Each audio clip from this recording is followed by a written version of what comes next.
Professor doctor AKBB memorial ലെക്ചറിലേക്ക് എന്നെ ക്ഷണിച്ച പ്രിയ സുഹൃത്ത് ട്രീസ ദീവ ടീച്ചറിന് ആദ്യം നന്ദി പറഞ്ഞുകൊണ്ട് തന്നെ ഞാൻ തുടങ്ങുകയാണ്. എൻ്റെ കൊളീഗായിരുന്ന ഡോക്ടർ ട്വിൻസി, പിന്നീട് വന്ന ഷൈല, ശ്രീജ, പ്രിയ വിദ്യാർത്ഥി സുഹൃത്തുക്കളെ, ഇന്നിവിടെ എടുക്കുന്ന ഒരു വിഷയം എന്ന് പറയുന്നത് വളരെ സങ്കീർണമായ ഒരു ഗവേഷണ പ്രശ്നമാണ്. കാരണം നമുക്ക് കൈകൊണ്ട് തൊടാൻ പറ്റാത്ത വളരെ ടാഞ്ചിബിളായിട്ടുള്ള വസ്തുക്കളെയല്ല നമ്മളിവിടെ പരിചയപ്പെടുന്നത്, ലിഖിത രൂപങ്ങളെയല്ല നമ്മളിവിടെ പരിചയപ്പെടുവാൻ ശ്രമിക്കുന്നത്. വളരെ ഇൻടാഞ്ചിബിളായിട്ടുള്ള, നമ്മുടെ ഇന്ദ്രിയം കൊണ്ട് നമുക്ക് മനസ്സിലാക്കാൻ സാധിക്കുന്ന ചില വിചാര ഭൂമികയിൽ നിന്നുള്ള മാനവ സംസ്കാരത്തിൻ്റെ വളർച്ചയിൽ മനുഷ്യർക്ക് ഏറ്റവും കൂടുതൽ സഹായകരമായി നിന്നിട്ടുള്ള ഒരു ഇന്ദ്രിയ അനുഭവത്തെക്കുറിച്ചാണ് ഇവിടെ നമ്മൾ സംസാരിക്കുന്നത്. അതാണ് ഗന്ധം. ഓർഡർ എന്ന് പറയും. അത് ഫ്രാഗ്രൻറ്റ് ഓർഡറും ആകാം, ഫൗൾ ഓർഡറും ആകാം. ഓർഡർ, ഗന്ധം, മനുഷ്യരുടെ ഘ്രാണാനുഭവത്തിൻ്റെ, ദാറ്റ് ഈസ് ഓൾഫാക്ടറി കപ്പാസിറ്റി എന്ന് പറയും. ഘ്രാണാനുഭവം എന്ന് പറഞ്ഞു കഴിഞ്ഞാൽ വ്യത്യസ്ത ഗന്ധങ്ങളെ വേർതിരിച്ചറിയുവാനുള്ള മനുഷ്യൻ്റെ ശക്തി, മനുഷ്യൻ്റെ നിപുണത എന്ന് പറയുന്നത് സാമൂഹിക ജീവിതത്തിലെ ഏറ്റവും പ്രധാനപ്പെട്ട ഘടനാപരമായ ഒരു മാറ്റമായിരുന്നു. എല്ലാ കാലഘട്ടത്തിലും ഗന്ധമുണ്ടായിട്ടുണ്ട്. പക്ഷേ ഉണ്ടായ ഗന്ധങ്ങളൊക്കെ ഒരേ തരത്തിലുള്ള ഗന്ധങ്ങളായിരുന്നില്ല എന്ന് പറയുന്നതിലും നല്ലത് ഒരേ സാമൂഹികതയിൽ നമ്മൾ അനുഭവിച്ച ഗന്ധങ്ങളായിരുന്നില്ല എന്ന് പറയേണ്ടി വരും. ഓരോ കാലഘട്ടത്തിനും അതിൻ്റേതായ ഒരു ഗന്ധമുണ്ട്. നമ്മളുടെ സ്ഥലരാശിക്കൊത്ത് നമ്മോടൊപ്പം സഞ്ചരിക്കുന്ന ഒരു ഗന്ധഭൂമിക, അതിനെ വേണമെങ്കിൽ ഗന്ധചരിത്രകാരന്മാർ പറയുന്നത് പോലെ സ്മെൽസ്കേപ്പ് എന്ന് നമുക്ക് വിളിക്കാം. സ്മെൽസ്കേപ്പ് എന്ന് പറഞ്ഞു കഴിഞ്ഞാൽ ഗന്ധത്തിൻ്റെ ഒരു ഭൂമിക. നമ്മൾ ലാൻഡ്സ്കേപ്പ് എന്ന് നമ്മൾ കേട്ടിട്ടുണ്ട്. ഗന്ധത്തിൻ്റെ ഒരു ഭൂമിക. ഇതിനെക്കുറിച്ച് ഉള്ള ചരിത്രം നമ്മൾ വിശദീകരിക്കുന്ന സമയത്ത്, പഠിക്കുന്ന സമയത്ത്, സാധാരണഗതിയിലുള്ള പരമ്പരാഗത ചരിത്രം, ഈ പരമ്പരാഗതമായ ചരിത്രം അത് മോശമാണെന്നല്ല ഞാൻ പറയുന്നത്. തീർച്ചയായിട്ടും നമ്മൾ എല്ലാ ചരിത്രങ്ങളും നമ്മൾ അറിഞ്ഞിരിക്കണം, അതിൻ്റെ രീതിശാസ്ത്രങ്ങൾ അറിഞ്ഞിരിക്കണം. പക്ഷേ ഗന്ധചരിത്രം എന്ന് പറയുന്നത് പ്രത്യേക ഒരു രീതിശാസ്ത്രത്തിൽ കൂടി മാത്രമേ നമുക്ക് മനസ്സിലാക്കുവാനായിട്ട് സാധിക്കത്തുള്ളൂ. അതിനെ നമ്മൾ വേണമെങ്കിൽ ഒരു higher level of cognitive efficiency of the historian, വളരെ ചരിത്രകാരൻ്റെ, ചരിത്ര ഗവേഷകൻ്റെ വളരെ ഉന്നത നിലയിലുള്ള ഒരു സിദ്ധി വൈഭവം അല്ലെങ്കിൽ ഗവേഷണ നിപുണത, അതിൽ കൂടി മാത്രമേ നമുക്ക് ഈ ഗന്ധത്തിൻ്റെ വളരെ കപ്രീഷ്യസ് ആയിട്ടുള്ള, വളരെ സീക്രട്ടീവായിട്ടുള്ള ഗന്ധത്തിൻ്റെ വ്യത്യസ്ത മാനങ്ങളെ, സാമൂഹിക മാനങ്ങളെ, ഭാവങ്ങളെ, രാഷ്ട്രീയ ഘടനകളെ, സാമ്പത്തിക, അതിന് പിന്നിൽ പ്രവർത്തിക്കുന്ന സാമ്പത്തിക പ്രത്യയശാസ്ത്രങ്ങളെ നമുക്ക് മനസ്സിലാക്കുവാനായിട്ട് സാധിക്കത്തുള്ളൂ. നമ്മൾ ചുമ്മാ ഒരു മണത്തു എന്ന് പറഞ്ഞതിൽ കാര്യമില്ല. ആ ഗന്ധത്തിൻ്റെ അടിവേരുകളിലേക്ക്, വ്യത്യസ്ത അടരുകളിലേക്ക് പോകുവാനുള്ള ചരിത്രകാരൻ്റെ രീതിശാസ്ത്രം, അതാണ് ഞാൻ നേരത്തെ പറഞ്ഞത്, വളരെ ഹയർ ലെവലിലുള്ള, ഉന്നത നിലയിലുള്ള ചരിത്രകാരൻ്റെ ഒരു നിപുണതയാണ്. അത് വെറും ചരിത്രം എന്ന് പറഞ്ഞ് നമുക്കതിനെ കംപ്രസ് ചെയ്യാനായിട്ട് സാധിക്കത്തില്ല. അത് ചരിത്രശാസ്ത്രമാണ്, സയൻസ് ഓഫ് ഹിസ്റ്ററിയാണ്. മാർക്ക് ബ്ലോഷ് ഹിസ്റ്റോറിയൻസ് ക്രാഫ്റ്റ്, അതായത് ചരിത്രകാരൻ്റെ രീതിശാസ്ത്രത്തെക്കുറിച്ച് ഇന്നേ വരെ എഴുതപ്പെട്ടിട്ടുള്ള ഏറ്റവും ഗഹനമായ ഒരു ഗ്രന്ഥമെന്ന് ഞാൻ കരുതുന്ന, നിങ്ങൾക്ക് വ്യത്യസ്തമായ അഭിപ്രായം കാണും, അത് ഹിസ്റ്റോറിയൻസ് ക്രാഫ്റ്റാണ്. മാർക്ക് ബ്ലോഷിൻ്റെ ഹിസ്റ്റോറിയൻസ് ക്രാഫ്റ്റിൽ അദ്ദേഹം പറയുന്നത് ചരിത്രം എന്ന് പറയുന്നത് കഴിഞ്ഞ കാലഘട്ടത്തെക്കുറിച്ച് പഠിക്കുന്ന ശാസ്ത്രമാണ് എന്നാണ് പറയുന്നത്. വ്യത്യസ്ത കാലങ്ങളിലൂടെ മുന്നേറിക്കൊണ്ടിരിക്കുന്ന സമൂഹത്തിൻ്റെ വ്യത്യാസങ്ങളെക്കുറിച്ചിട്ട്, വ്യതിരക്തതയെക്കുറിച്ചിട്ട്, അതിൻ്റെ തനിമകളെക്കുറിച്ചിട്ട്, അതിൻ്റെ ഉള്ളടക്കത്തിലേക്ക് ആഴ്ന്നിറങ്ങുന്ന ശാസ്ത്രമാണ് ചരിത്രം. It's A science of history of men in time എന്നാണ് പറയുന്നത്. വ്യത്യസ്ത കാലഘട്ടത്തിൽ മനുഷ്യരെങ്ങനെ പെരുമാറി, എങ്ങനെ ബന്ധപ്പെട്ടു, എങ്ങനെയാണ് അവിടെ സാമൂഹികമായ ഒരിടത്തിൽ അവരൊരുമിച്ച് ജീവിച്ചത് എന്നൊക്കെ പഠിക്കുന്നത് ശാസ്ത്രമാണ്. അതുകൊണ്ട് ചരിത്രം ഒരു ശാസ്ത്രമാണ്. History is a science.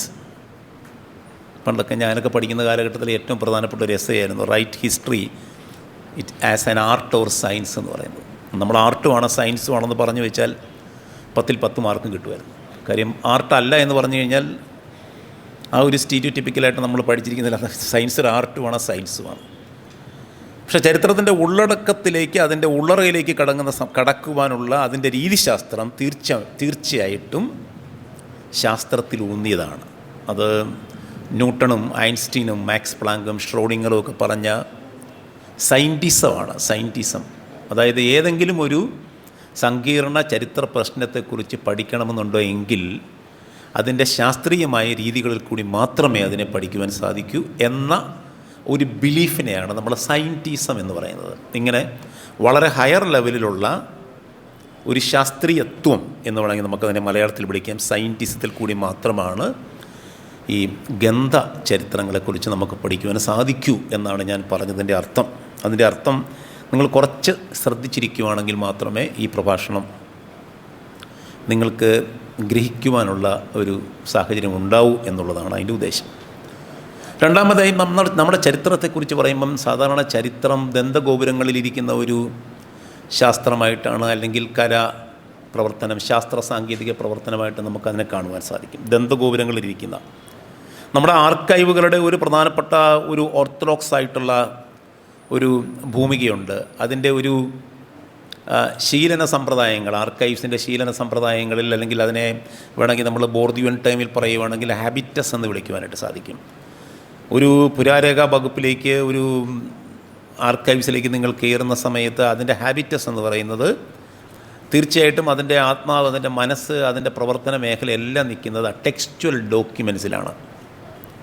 ആ ടെക്സ്ച്വൽ ഡോക്യുമെൻസിനപ്പുറത്തുള്ള ഒരു ലോകത്തെ, ജീവലോകത്തെ കാണണമെന്നുണ്ടെങ്കിൽ ഈ ടെക്സ്ച്വൽ ഡോക്യുമെൻസിൽ ലിഖിത രൂപങ്ങളിൽ വരാത്ത പല വികാരങ്ങളെയും നാം മനസ്സിലാക്കേണ്ടതായി വരും. അങ്ങനെ മനസ്സിലാക്കിയ ഒരു ചരിത്രകാരനായിരുന്നു ഫ്രാൻസിൽ റോബർട്ട് മാൻട്രോ എന്ന് പറയുന്ന ഒരു അനൽ ചരിത്രകാരൻ. അദ്ദേഹം അതുകൊണ്ടൊരു മനോഭാവത്തെക്കുറിച്ച്, എനിക്ക് തോന്നുന്നത് ഞാൻ ഇന്നേവരെ വായിച്ചിട്ടുള്ള മനോഭാവ ചരിത്ര ഗ്രന്ഥങ്ങളിൽ ഏറ്റവും പ്രശസ്തമായ ഗ്രന്ഥവും റോബർട്ട് മാൻട്രോവിൻ്റെ an introduction to modern France എന്ന് പറയുന്ന ഗ്രന്ഥമാണ്. അതിൽ റോബർട്ട് മാൻട്രോവാണ് സത്യത്തിൽ ആദ്യമായി സൈക്കോളജിയെയും ചരിത്രശാസ്ത്രത്തെയും ഒരുമിച്ച് ബന്ധിപ്പിക്കുന്നത്. 15-16 നൂറ്റാണ്ടിലെ ഫ്രാൻസിലെ ജനങ്ങളുടെ സാമൂഹിക മനോഭാവം എന്ന് പറയുന്നത് വേട്ടയാടപ്പെട്ടവരുടെ മനോഭാവമായിരുന്നു എന്നാണ് റോബർട്ട് മാൻട്രോ പറയുന്നത്. വേട്ടയാടപ്പെട്ടവരുടെ മനോഭാവം, മെൻറ്റാലിറ്റി ഓഫ് ദ ഹണ്ടഡ് എന്നാണ് അദ്ദേഹം പറയുന്നത്. അങ്ങനെ മെൻറ്റാലിറ്റി സ്റ്റഡി ധാരാളമുണ്ട്. അങ്ങനെ മെൻറ്റാലിറ്റി സ്റ്റഡീസ്, മനോഭാവങ്ങളുടെ ചരിത്രം ഇങ്ങനെ ഒഴുകുമ്പോഴാണ് 1980കളിൽ മറ്റൊരു അനാൽ ചരിത്രകാരൻ, നിങ്ങൾ പഠിച്ചിട്ടുണ്ടോ എന്ന് എനിക്കറിയില്ല, അലൈൻ കോർബിൻ എന്ന് പറയുന്ന ഒരു ചരിത്രകാരൻ, അദ്ദേഹത്തിൻ്റെ വളരെ പ്രസിദ്ധമായ ഒരു ഗ്രന്ഥം പുറത്തു വരുന്നത് the foul and the fragrant എന്നാണ് ആ ഗ്രന്ഥത്തിൻ്റെ പേര്. The foul and the fragrant. French social imagination, 18-ാം നൂറ്റാണ്ടിലെ ഫ്രാൻസിൻ്റെ സാമൂഹിക ഭാവനയെക്കുറിച്ചിട്ടാണ് ആ ഗ്രന്ഥത്തിൽ അദ്ദേഹം പ്രതിപാദിക്കുന്നത്. ഇവിടെയാണ് സത്യത്തിൽ ആദ്യമായി ഗന്ധം ചരിത്രത്തിലേക്ക് വരുന്നത്. എഴുതപ്പെട്ട വാക്കുകൾക്ക്, എഴുതപ്പെട്ട രേഖകൾക്ക് അപ്പുറത്തുള്ള എന്തോ ഒരു ചരിത്ര മേഖല അതുണ്ട് എന്നും ആ ചരിത്ര മേഖലയെ കണ്ടെത്തുക എന്ന് പറയുന്നത് പ്രധാനമാണ് എന്നുമാണ് അദ്ദേഹം ഈ ഗ്രന്ഥത്തിൽ തെളിയിച്ചിരിക്കുന്നത്. അലൈൻ കോർബിൻ്റെ മറ്റുള്ള ഗ്രന്ഥങ്ങൾ നോക്കുകയാണെങ്കിൽ നമുക്ക് തീർച്ചയായിട്ടും വളരെ വ്യത്യസ്തമായ വിഷയങ്ങളെക്കുറിച്ച് ഗഹനമായി പഠിച്ചൊരു ചരിത്രകാരനാണ് അലൈൻ കോർബിൻ. അദ്ദേഹത്തിൻ്റെ ഒരു ഗ്രന്ഥത്തിൻ്റെ പേര് തന്നെ ഹിസ്റ്ററി ഓഫ് വിൻഡ് എന്നാണ്. കാറ്റിൻ്റെ ചരിത്രം. കാറ്റിനൊരു ചരിത്രമുണ്ട്, കാറ്റിൻ്റെ ഗന്ധത്തിനൊരു ചരിത്രമുണ്ട്. ഇപ്പം മലയാളികളുടെ കാറ്റിൻ്റെ ഗന്ധത്തെക്കുറിച്ചിട്ടുള്ള ചരിത്രം നോക്കുകയാണെങ്കിൽ തെക്കൻ കാറ്റോ വടക്കൻ കാറ്റോ അല്ലെങ്കിൽ കാലവർഷത്തിലെ കാറ്റോ, അങ്ങനെ വ്യത്യസ്തമായ കാറ്റുകളെക്കുറിച്ചിട്ടുള്ള ഗന്ധാനുഭവങ്ങൾ നമുക്കുണ്ട്. ഇതൊക്കെ ചരിത്ര ഗ്രന്ഥങ്ങളിൽ വന്നിട്ടില്ല, പക്ഷേ മലയാളം ചലച്ചിത്ര ഗാനങ്ങളിൽ ധാരാളം ഇത് വന്നിട്ടുണ്ട്.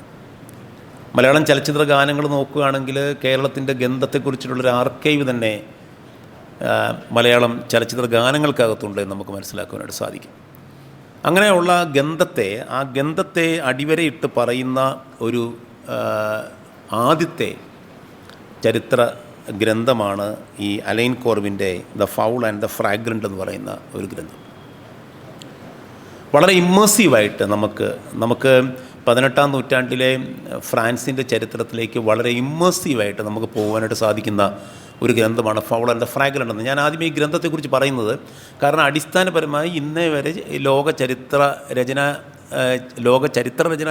ശാസ്ത്രത്തിൽ ഇന്നേ വരെ ഇറങ്ങിയിട്ടുള്ള ഒരു ക്ലാസിക് ഗ്രന്ഥമായതുകൊണ്ട് അത് തീർച്ചയായിട്ടും നിങ്ങൾക്ക് ഒരു റെഫറൻസിന്, ഭാവിയിലേക്കുള്ള റെഫറൻസിന് ഉപയോഗപ്രദമാകും എന്നുള്ളതാണ് ഞാൻ ഈ ഫൗൾ ആൻഡ് ഫ്രാഗ്രൻ്റ് എന്ന് പറയുന്ന ഗ്രന്ഥത്തെക്കുറിച്ച് പറയുവാനായിട്ട് ശ്രമിച്ചത്.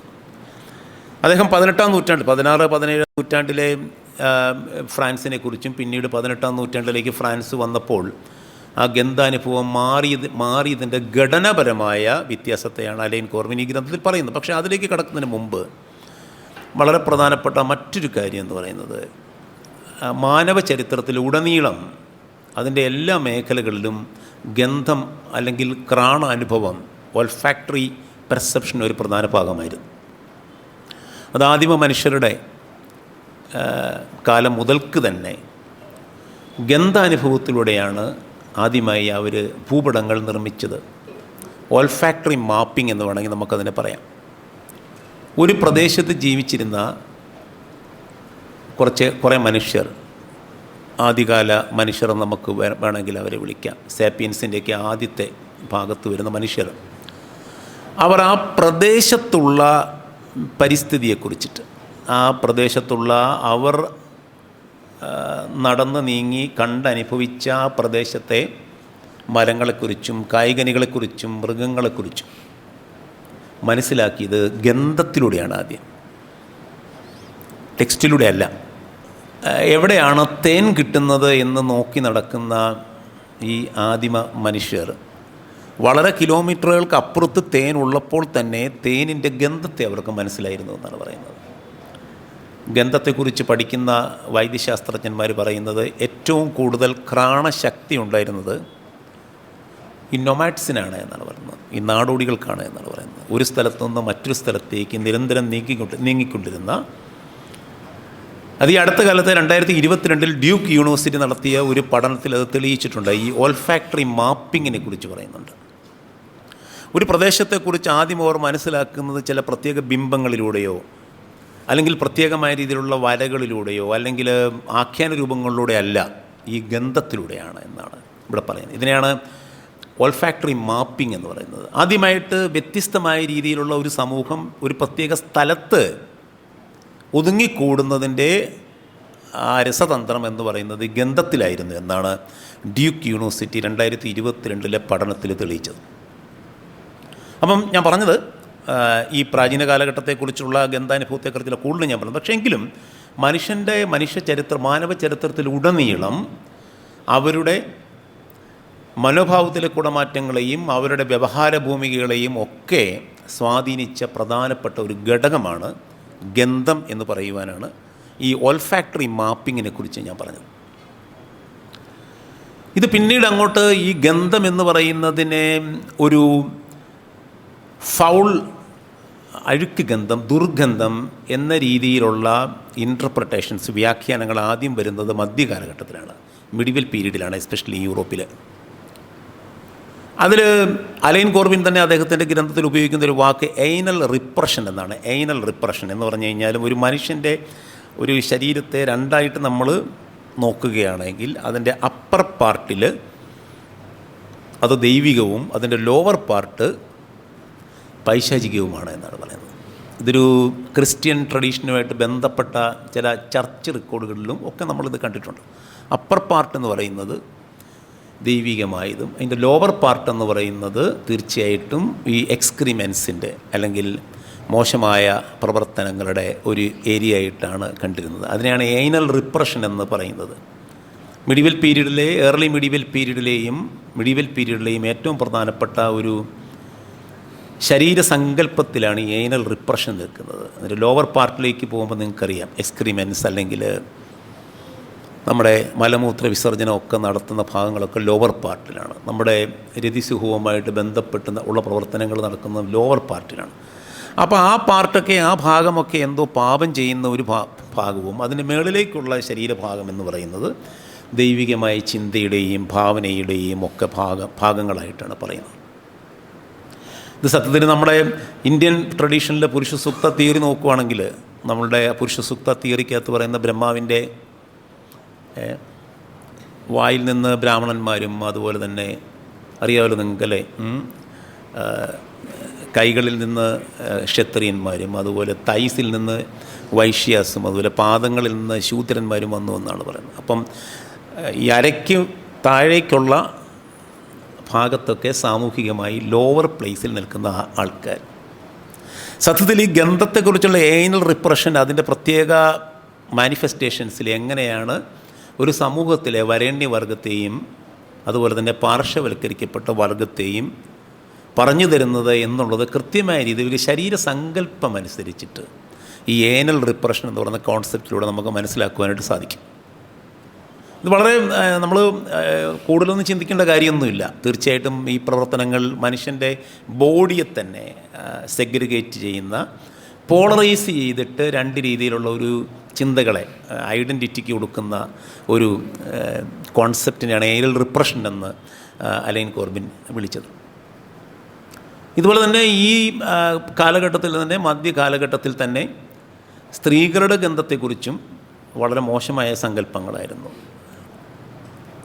പച്ച ജാതിക്കയെ പോലും ഉണക്കുന്നതാണ് സ്ത്രീയുടെ ഗന്ധമെന്നാണ് ലെമിനസ് എന്ന് പറയുന്ന ഒരു വൈദ്യശാസ്ത്രജ്ഞൻ 16-ാം നൂറ്റാണ്ടിൽ പറഞ്ഞത്. പച്ച ജാതിക്കയെ പോലും ഉണക്കുന്ന പവിഴത്തെ അതിന് ശോഭയില്ലാതാക്കി മാറ്റുന്ന ഗന്ധം എന്നാണ് വിളിക്കുന്നത്. അപ്പം ഒരേ സമയം തന്നെ പ്രത്യേക അധസ്ഥിത വർഗത്തിൽപ്പെട്ട സോഷ്യൽ ക്ലാസ്സിനെയും സ്ത്രീകളെയും ഒരേ സമയത്ത് തന്നെ പാർശ്വവൽക്കരിക്കപ്പെടുന്ന ഒരു ഗന്ധ ബോധ സങ്കല്പനങ്ങളും ഉണ്ടാക്കുവാനായിട്ട് മധ്യകാലഘട്ടത്തിന് സാധിച്ചു എന്നുള്ളതാണ്. അതുകൊണ്ടാണ് നമ്മൾ എന്ത് പറഞ്ഞാലും ക്രിസ്ത്യൻ ചർച്ചിൻ്റെ ഒരു ബിലീഫ് അനുസരിച്ചിട്ട് പാപം ചെയ്യുന്നത് സ്ത്രീകളെന്ന് പറയുന്ന ഒരു സങ്കല്പമൊക്കെ ഉണ്ടല്ലോ. അതൊക്കെ ഒരർത്ഥത്തിൽ ഈ വളരെ വയസ്സുള്ള സ്ത്രീകളുടെ ശബ്ദം ഗന്ധം വളരെ മൂക്കടപ്പിക്കുന്ന അഴുക്ക് ഗന്ധമാണെന്നൊക്കെയുള്ള ഒരു പറച്ചിലുകളൊക്കെ ആ കാലഘട്ടത്തിലുണ്ടായിരുന്നു. അതുകൊണ്ട് തന്നെ നമുക്കറിയാം ഈ വിച്ച് ക്രാഫ്റ്റ് അല്ലെങ്കിൽ ഈ വിച്ചസിനെയൊക്കെ തേടിപ്പിടിച്ച് കൊല്ലുന്നതിലൊക്കെ തന്നെ ഈ വിച്ചസിൻ്റെയൊക്കെ ഗന്ധത്തെക്കുറിച്ചുള്ള പരാമർശങ്ങളൊക്കെ പലയിടത്തും നടക്കുന്നുണ്ട്. ഇത് 16-17 നൂറ്റാണ്ടുകളിൽ പോലും ഇത്തരത്തിലുള്ള ഒരു ഗന്ധബോധം യൂറോപ്പിനുണ്ടായിരുന്നു എന്നുള്ളതാണ്. പക്ഷേ കോർബിൻ പറയുന്നത് 18-ാം നൂറ്റാണ്ടിൽ ഒരു പെർസെപ്ച്വൽ റെവല്യൂഷൻ സംഭവിക്കുന്നു എന്നാണ് പറയുന്നത്. ഗ്രഹണാത്മകമായ രീതിയിൽ ഗന്ധാനുഭവത്തിൽ വലിയൊരു ചുവടുമാറ്റം, അതിനെ വേണമെങ്കിൽ നമുക്കൊരു കുടമാറ്റം, പാരഡൈം ഷിഫ്റ്റ് എന്ന് വേണമെങ്കിൽ നമുക്ക് വിളിക്കുവാനായിട്ട് സാധിക്കും. 18-ാം നൂറ്റാണ്ടോടുകൂടി ഗന്ധത്തിൻ്റെ ഒരു വൈദ്യശാസ്ത്രവൽക്കരണമാണ് നടക്കുന്നതെന്നാണ് പറയുന്നത്. ഗന്ധത്തിൻ്റെ വൈദ്യശാസ്ത്രവൽക്കരണം അല്ലെങ്കിൽ മെഡിക്കലൈസേഷൻ ഓഫ് ഓർഡർ എന്ന് വേണമെങ്കിൽ നമുക്കതിനെ പറയാം. മെഡിക്കലൈസേഷൻ ഓഫ് ഓർഡറിൽ മോഡേൺ മെഡിസിൻ്റെ ആവിർഭാവത്തോടു കൂടി അതിൻ്റെ തുടക്ക പ്രവർത്തനങ്ങളിലെല്ലാം തന്നെ കാണാൻ സാധിക്കുന്ന ഒരു പ്രധാനപ്പെട്ട ഒരു വിശ്വാസം എന്ന് പറയുന്നത് അഴുക്ക് ഗന്ധത്തിൽ നിന്ന് അസുഖങ്ങൾ വരുന്നു എന്ന ഒരു ചിന്തയുണ്ടായിരുന്നു. അതിനെ വേണമെങ്കിൽ നമുക്ക് മിയാസ്മാറ്റിക് എൻവറോൺമെൻറ്റലിസം എന്ന് പറയാം. മോഡേൺ മെഡിസിൻ്റെ തുടക്കത്തിലാണ് മിയാസ്മാറ്റിക് എൻവറോൺമെൻറ്റലിസം എന്ന് പറഞ്ഞു കഴിഞ്ഞാൽ ചില പ്രത്യേക ഇടങ്ങൾ തീർച്ചയായിട്ടും അഴുക്ക് മണമുണ്ടാക്കുന്ന സ്ഥലങ്ങളാണ്. ആ അഴുക്ക് മണങ്ങളിൽ നിന്നാണ് അസുഖങ്ങൾ പടരുന്നത് എന്നുള്ളതാണ്. അത് മധ്യകാലഘട്ടത്തിൽ നിന്നുള്ളൊരു തുടർച്ചയാണത്. ഈ മിയാസ്മാറ്റിക് എൻവറോൺമെൻറ്റലിസത്തിനെ അല്ലെങ്കിൽ അഴുക്ക് പ്രദേശങ്ങളിൽ നിന്നുള്ള ഗന്ധം രോഗങ്ങളെ ഉണ്ടാക്കിയെടുക്കും എന്ന ഒരു ചിന്ത. ഉദാഹരണത്തിന് നമ്മൾ ഇന്ത്യയിൽ ഉടനീളം സഞ്ചരിച്ച യൂറോപ്യൻ ട്രാവലേഴ്സ്, അതിൽ വ്യത്യസ്ത യൂറോപ്യൻ ട്രാവലേഴ്സ് ഉണ്ടായിരുന്നു. അവരൊക്കെ പറഞ്ഞുകൊണ്ടിരുന്ന ഒരു കാര്യം ഇന്ത്യ എന്ന് പറയുന്നത് ഒരു അഴുക്ക് പ്രദേശമാണ് എന്നാണ് പറയുന്നത്. ബാഡ് ട്രോപ്പിക്സ് എന്നാണ് ഇന്ത്യ അവർ വിളിച്ചത്, ചീത്തയായ ഉഷ്ണമേഖലാ പ്രദേശം. കാരണം അവിടെ പല അസുഖങ്ങൾക്ക് കാരണമാകുന്നുണ്ട്, ദുർഗന്ധങ്ങളുണ്ട്, ആരോഗ്യവും അല്ലെങ്കിൽ ശുചിത്വവും നോക്കാതെ ജീവിക്കുന്ന ഒത്തിരി ആൾക്കാരുണ്ടെന്നൊക്കെ പറച്ചിലൊക്കെ പിന്നീട് വരുന്നുണ്ട്. പക്ഷേ ഈ മോഡേൺ മെഡിസിൻ്റെ ആവിർഭാവത്തിൽ നമുക്ക് കാണാൻ സാധിക്കുന്നത് ഈ ഗന്ധത്തെക്കുറിച്ചുള്ള സങ്കല്പനങ്ങൾ ആ ശരീരശാസ്ത്രത്തെക്കുറിച്ചിട്ടുള്ള ശരീരത്തിൻ്റെ സൗഖ്യത്തെക്കുറിച്ചിട്ടുള്ള ആരോഗ്യവുമായിട്ടും ശുചിത്വവുമായിട്ടും ആധുനിക വൈദ്യശാസ്ത്രത്തിന് അതിനെ ബന്ധിപ്പിക്കുവാനായിട്ട് സാധിച്ചു എന്നുള്ളതാണ്. ഏതെങ്കിലും ഒരു അസുഖത്തിൻ്റെ ഗന്ധത്തെ അടിസ്ഥാനപ്പെടുത്തിയല്ല, പക്ഷേ അസുഖത്തിൻ്റെ ലക്ഷണങ്ങളെ അടിസ്ഥാനപ്പെടുത്തിയും അതുപോലെ തന്നെ അസുഖം മൂലം എന്തൊക്കെ മാറ്റങ്ങൾ സംഭവിക്കുന്നു എന്ന ശാസ്ത്രീയമായ പഠനത്തിലൂടെയും പഠിക്കുവാനായിട്ട് മോഡേൺ മെഡിസിന് സാധിച്ചപ്പോഴാണ് ആദ്യമായി ഗന്ധത്തെക്കുറിച്ചുള്ള ഒരു പെർസെപ്ച്വലായിട്ടുള്ള റെവല്യൂഷൻ സംഭവിക്കുന്നത്. അതിൻ്റെ തുടക്കം രസതന്ത്രത്തിൻ്റെ അല്ലെങ്കിൽ കെമിസ്ട്രിയുടെ വികാസത്തിലൂടെയാണ് എന്നാണ് അലൈൻ കോർബിൻ അദ്ദേഹത്തിൻ്റെ ഗ്രന്ഥത്തിൽ പറയുന്നത്. കെമിസ്ട്രിയുടെ വികാസം. ഇങ്ങനെ ചുറ്റി നടക്കുന്ന രസതന്ത്ര വിദഗ്ധന്മാർ പല ഗന്ധങ്ങളെക്കുറിച്ച് പഠിക്കുകയും ആ ഗന്ധങ്ങളെക്കുറിച്ചിട്ടും അതിൻ്റെ ശാസ്ത്രീയ പ്രശ്നങ്ങളെക്കുറിച്ച് പഠിക്കുകയും അതിനുശേഷം വളരെ കൃത്യമായ രീതിയിലുള്ള ശാസ്ത്രീയ ട്രീറ്റീസ് അല്ലെങ്കിൽ റിപ്പോർട്ടുകൾ സമർപ്പിക്കുകയും ചെയ്തതോടുകൂടിയാണ് ഗന്ധത്തെ മാറ്റി യഥാർത്ഥ അസുഖ പ്രശ്നങ്ങളെ കണ്ടെത്തുവാനായിട്ട് ശാസ്ത്രത്തിന് സാധിച്ചത്. ഇവിടെയാണ് ഗന്ധത്തെക്കുറിച്ചുള്ള അനുഭവത്തിൻ്റെ ഒരു രസം അല്ലെങ്കിൽ അതിൻ്റെ ഒരു രസതന്ത്രം മാറുന്നത് എന്നാണ് അലൈൻ കോർബിൻ പറയുന്നത്. അതിനെയാണ് അദ്ദേഹം പെർസെപ്ച്വൽ റെവല്യൂഷൻ എന്ന് വിളിക്കുന്നത്. ഇനിയും ഗന്ധത്തിൻ്റെ ഏറ്റവും പ്രധാനപ്പെട്ട സാമൂഹിക ഗന്ധത്തിൻ്റെ ഏറ്റവും പ്രധാനപ്പെട്ട ഘടനാപരമായ മാറ്റം സംഭവിക്കുന്നത് വ്യവസായ വിപ്ലവത്തിൻ്റെ കാലഘട്ടത്തിലാണ്. നിങ്ങൾക്കറിയാം, ഇൻഡസ്ട്രിയൽ റവല്യൂഷൻ എന്ന് നാം വിളിക്കുന്ന ആർണോൾഡ് ടോയിൻബി കോയിൻ ചെയ്തൊരു ടേമാണ് ഇൻഡസ്ട്രിയൽ റവല്യൂഷൻ എന്ന് നാം വിളിക്കുന്ന 1750 മുതൽ 1850 വരെ ഏകദേശം കണക്കങ്ങനെയാണ്. ഈ 100 വർഷക്കാലം നടന്ന വ്യവസായ വിപ്ലവത്തിൻ്റെ സമയത്താണ് ആദ്യമായി മറ്റൊരു ഗന്ധം ഉണ്ടായി വരുന്നത്. ആ ഗന്ധം ആധുനികതയുടെ ഗന്ധമാണ് എന്നാണ് പറയുന്നത്. ആധുനികതയുടെ ഗന്ധം, അതിനെയാണ് ക്യാപിറ്റലിസത്തിൻ്റെ ഗന്ധം എന്ന് വിളിക്കുന്നത്. ക്യാപിറ്റലിസത്തിൻ്റെ ഗന്ധം, മൂലധന വ്യവസ്ഥയുടെ മുതലാളിത്ത വ്യവസ്ഥയുടെ ഗന്ധം എന്നാണ് അതിനെക്കുറിച്ച് പറയുന്നത്. ഈ സ്മെൽസ്കേപ്പ് മുതലാളിത്ത വ്യവസ്ഥ ഉണ്ടാക്കി എന്നാണ് പറയുന്നത്. ലോകത്തിലാകമാനം വലിയ മാറ്റങ്ങൾ ഉണ്ടാക്കിയ വെറും സാമ്പത്തിക ശാസ്ത്രമോ സാമ്പത്തിക പ്രത്യയശാസ്ത്രമോ ആയിരുന്നില്ല ക്യാപിറ്റലിസം. പക്ഷേ നിങ്ങളുടെ ഗന്ധബോധങ്ങളെപ്പോലും മാറ്റി എന്നാണ് പറയുന്നത്. ഞാനൊരു ചെറിയ ഉദാഹരണം നിങ്ങളുടെ മുമ്പിലേക്ക് വെക്കാം, നിങ്ങൾക്ക് മനസ്സിലാക്കത്തക്ക രീതിയിലുള്ളൊരു ചെറിയ ഉദാഹരണത്തിന് പ്ലാന്റേഷൻ ഓഫ് സീൻ എന്ന് പറയുന്നൊരു കാലഘട്ടം, അതായത് 19-ാം നൂറ്റാണ്ടിൻ്റെ അവസാനത്തോടുകൂടി കേരളത്തിലുടനീളം സംഭവിച്ച പ്ലാന്റേഷൻ ഓഫ് സീൻ, നമ്മൾ ഹോളോസീൻ ആന്ത്രപ്പോസീൻ എന്നൊക്കെ പറയുന്ന ഒരു കാലഘട്ടമാണ് പ്ലാന്റേഷൻ ഓഫ് സീൻ എന്ന് പറയുന്നത്. ഈ പ്ലാന്റേഷൻ ഓഫ് സീൻ്റെ കാലഘട്ടത്തിൽ എന്ന് പറഞ്ഞാൽ നമ്മുടെ കേരളത്തിൽ ധാരാളം പ്ലാന്റേഷൻസ്, തോട്ടങ്ങൾ വന്ന സമയം. 1850 മുതൽ ഇങ്ങോട്ട് കേരളത്തിൽ തോട്ട വ്യവസായം ഉണ്ടായി വരികയും കേരളത്തിലെ തനതായിട്ടുള്ള സസ്യജാലങ്ങളും അതുപോലെ തന്നെ ബോത്ത് ബയോളജിക്കൽ ആൻഡ് സുവോളജിക്കൽ ഡൈവേഴ്സിറ്റിയെ മാറ്റി ഒരു പ്രത്യേക യൂണിഫോമായിട്ടുള്ള ചില പ്ലാന്റ്സിനെയും ആനിമൽസിനെയും പ്രത്യേകം കോൺസെൻട്രേറ്റ് ചെയ്യുന്ന ഒരു കാലഘട്ടം കേരളത്തിനുണ്ടായിട്ടുണ്ട്. കേരളത്തിൻ്റെ തനതായിട്ടുള്ള ഗന്ധത്തെ മാറ്റിയെടുക്കുന്നൊരു കാലഘട്ടമായിരുന്നു അത്. 1890 മുതൽ മൂന്നാർ മലനിരകളിൽ വന്ന തേയിലയുടെ ഉൽപ്പാദനം അല്ലെങ്കിൽ തേയിലത്തോട്ടങ്ങളുടെ വരവോടുകൂടി അതേവരെ അവിടെ ഉണ്ടായിരുന്ന ഒരു പ്ലാന്റ് സ്മെല്ല് അത് കംപ്ലീറ്റ് കേരളത്തിന് നഷ്ടപ്പെടുന്നൊരവസ്ഥയാണ് ഉണ്ടായത്. നമ്മൾ ക്യാപിറ്റലിസത്തെക്കുറിച്ച് പറയുമ്പം, കൊളോണിയലിസത്തിനെ കുറിച്ച് പറയുമ്പോൾ നമ്മൾ മനസ്സിലാക്കേണ്ട ഒരു കാര്യം, നമ്മുടെ ഭൂമികയിലുണ്ടായ മാറ്റങ്ങൾ അത് ഗന്ധാനുഭവത്തിൽ മാറ്റമുണ്ടായി എന്നുള്ളതാണ്. കാര്യം മൂന്നാറിൽ ചെന്ന് കഴിയുമ്പോൾ അവിടെ മറ്റൊരു സുഗന്ധമാണ് നമുക്ക്, തേയിലയുടെ സുഗന്ധം, അല്ലെ തേയിലക്കാടുകളുടെ തേയില ഉദ്യാനങ്ങളുടെ സുഗന്ധം. അതോടൊപ്പം തന്നെ രണ്ട് തരത്തിലുള്ള, അതിൽ ഗുണവുമുണ്ട് ദോഷവുമുണ്ട്, രണ്ട് തരത്തിലുള്ള ഭൂമികയെ അത് സൃഷ്ടിക്കുകയും ചെയ്തു. അതിനെ വേണമെങ്കിൽ നമുക്ക് റേഷ്യലൈസേഷൻ ഓഫ് ജോഗ്രഫി എന്ന് വിളിക്കാനായിട്ട് സാധിക്കും. ഭൂപ്രദേശത്തിൻ്റെ വർഗവൽക്കരണം, രണ്ട് വർഗങ്ങളായിട്ട്, രണ്ട് വംശങ്ങളായിട്ട് വംശീയവൽക്കരണം, റേഷ്യലൈസേഷൻ ഓഫ് ജോഗ്രഫി. ഒരിടത്ത് യൂറോപ്യൻ പ്ലാന്റേഴ്സ്, മറ്റൊരിടത്ത് തൊഴിലാളികൾ. നിങ്ങൾക്കറിയാം, മൂന്നാറിലൊക്കെ ചെന്ന് കഴിഞ്ഞാൽ പ്രത്യേക സ്ഥലങ്ങളിൽ മാത്രമാണ് യൂറോപ്യൻ പ്ലാന്റേഴ്സിന് ജീവിക്കുവാൻ സാധിക്കുന്നത്. അവർ ഉള്ള സ്ഥലങ്ങളിലേക്ക് മറ്റ് നേറ്റീവ്സിന് അങ്ങോട്ട് വരാൻ പോലും സാധിക്കത്തില്ല. അവരുടെ റിക്രിയേഷൻസ് അല്ലെങ്കിൽ ക്ലബ് മീറ്റിങ്ങുകളൊക്കെ നടക്കുന്ന സമയത്ത് ഒരു നേറ്റീവിന് അവിടെ പങ്കെടുക്കാനായിട്ട് സാധിക്കത്തില്ല.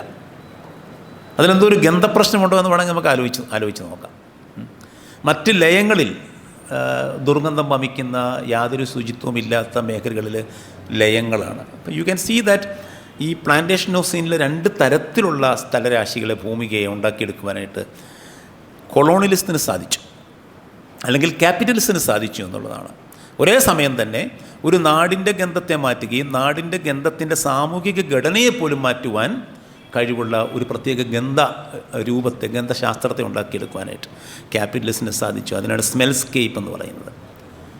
കാഞ്ഞിരപ്പള്ളി പോലൊരു പ്രദേശത്ത് ഞാൻ ശ്രദ്ധിച്ചിട്ടുണ്ട്, കാഞ്ഞിരപ്പള്ളിയിലെ ഏറ്റവും പ്രധാനപ്പെട്ട ഒരു പ്ലാന്റേഷനായിട്ട് വരുന്നത് റബ്ബർ പ്ലാന്റേഷനാണ്. 1903 മുതൽ റബ്ബർ പ്ലാന്റേഷനാണ് കാഞ്ഞിരപ്പള്ളിയിൽ ഏറ്റവും പ്രധാനപ്പെട്ട ഒരു മോണോക്രോപ്പ് കൾച്ചറായിട്ട് വരുന്നത്. ഒറ്റവിള കൃഷി രീതിയാണ്.